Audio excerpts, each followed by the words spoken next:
Oh my God, Liam, that meeting was a marathon. So many buzzwords. Really? Like what? I wrote one down. We need to leverage our synergies to enhance our core value proposition. My brain is totally fried. Wow, okay. It sounds like a classic case of corporate jargon. The perfect topic for today.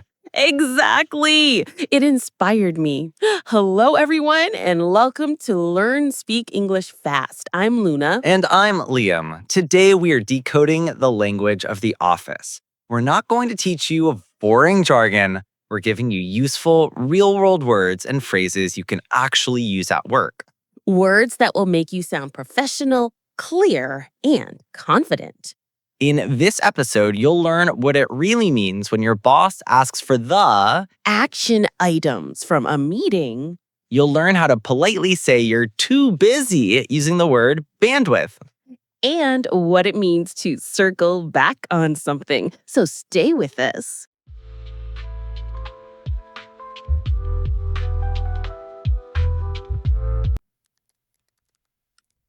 Okay, David, let's touch base about the quarterly report.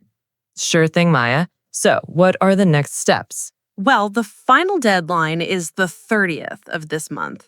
And just so you know, that's a hard deadline, no exceptions. Okay, a hard deadline. I'll prioritize that. Any key milestones we need to hit before then? Yes, absolutely. The big milestone for us is getting the first draft finished. I need that from you by the 20th. Got it. I'll need some help with the data analysis. Who has the bandwidth to help me with that? Good question. I think Sarah is at capacity right now, but let me ping her on Slack and double check. Okay, that'd be great.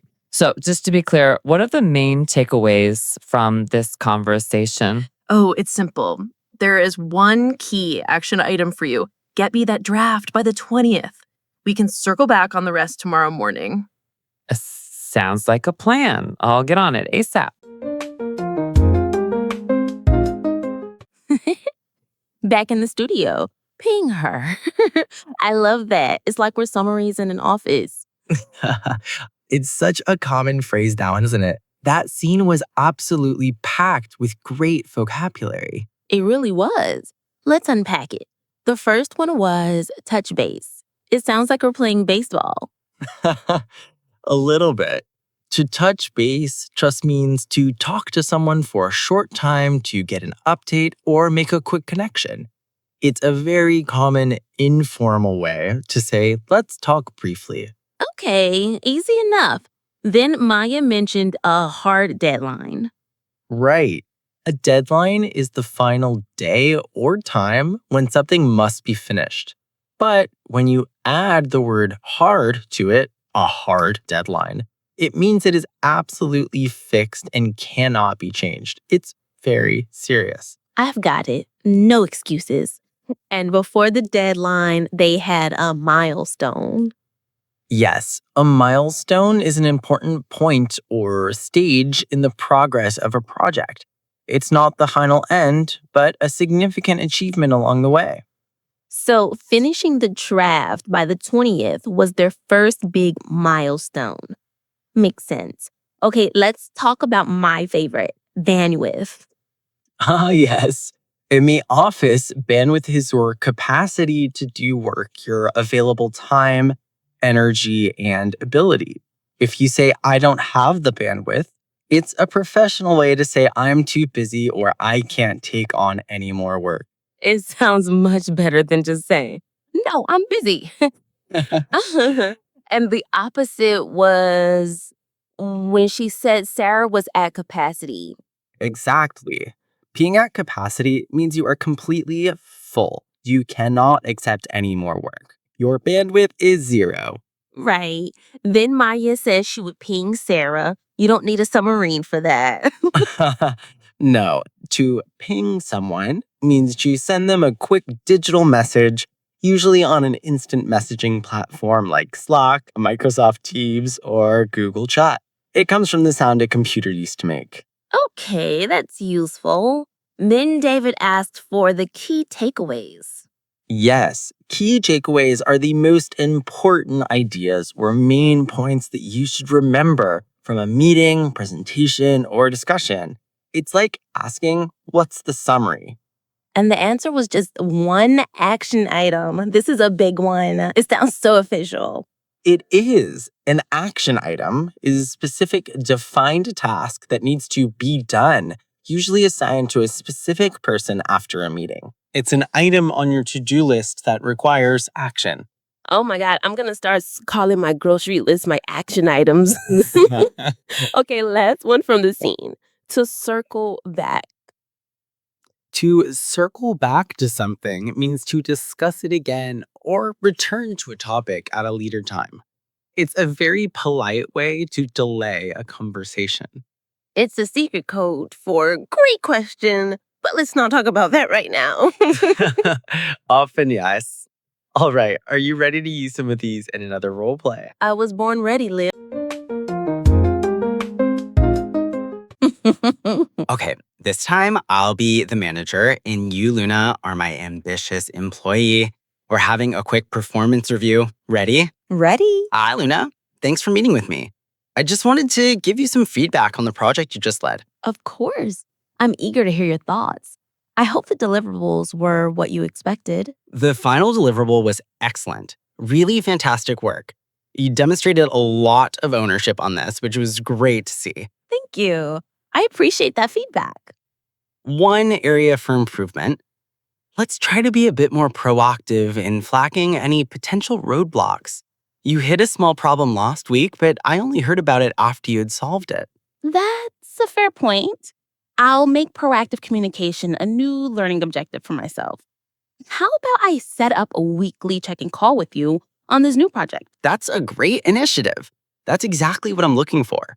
Let's collaborate on a plan to streamline the communication. Sounds great. Could you follow up with an email just to have a record of this? Absolutely. I'll send you a follow-up with the key points. Let's touch base again next Friday. Okay, that role play introduced even more great words. Let's do a quick recap of our top favorites from the whole episode. Let's do it. First, when you need to talk about a specific task someone has to do, you can call it an action item. Right. And when you are too busy for a new task, you can say, sorry, I don't have a bandwidth right now. Perfect. And if you want to postpone a conversation politely, you can offer to circle back to the topic later. And finally, a finished piece of work, like a report or presentation, isn't just a task, it's a deliverable. Sounds so professional. Action item, bandwidth, circle back, and deliverable. 4 fantastic phrases for the office. You know, Liam, listening to all this corporate speak makes me wonder. This all feels very American or maybe British. Is this language universal in business? That's such an important point, Luna. And the answer is no, not at all. Office communication styles vary hugely across cultures. Really? So, how do other cultures handle it? Well, for example, in some East Asian cultures, like in Japan, directness can be seen as impolite. So phrases like, this is your action item, might be too strong. Responsibility is often shared or understood without being stated so directly. Wow. And what about somewhere else, like in Europe? In countries like Germany or the Netherlands, you might find the communication to be very direct and efficient. They might see phrases like, let's circle back, as unnecessary fluff. They would prefer to just say, let's discuss this tomorrow at 10 a.m. So, learning office English isn't just about the words, it's about learning the specific culture of the office you're in. It's a cultural skill. Precisely. The best advice is to listen and observe how your new colleagues communicate before you start using a lot of these phrases. Adapt to your environment.